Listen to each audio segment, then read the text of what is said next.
你在老家打呼噜是这样打的。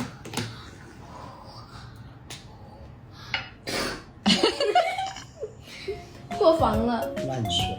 本来就是你读完那一次，我听得很清楚的好吗？你读完之后继续打，但是不读了。嘟完是啥意思？太夸张了。你爸他不承认他自己打呼噜。草莓味怎么变成香芋味了？哎，都差不多。你看这，你看，你说到他的你老妈不好意思，你看，他是这样骗人的，哦，没有打过。听到没？哎呦听到没？你看，打呼噜是像打雷一样啊！你看，真没打过。你听过我打呼噜吗？没有。我听过好多遍。我听过爸爸听这个无数次了。我听过妹妹打呼噜。妹妹这不叫打呼噜，这不叫打呼噜，他在呼吸。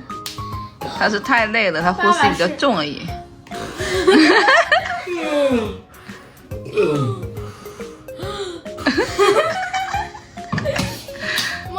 梦中还那次我和爸爸是他打的呼噜。嗯，这真的吗？真的。我怎么没听过？那时候就我和爸爸在那个房间，我被爸爸的呼噜声震得睡不着。啊，笑死我了。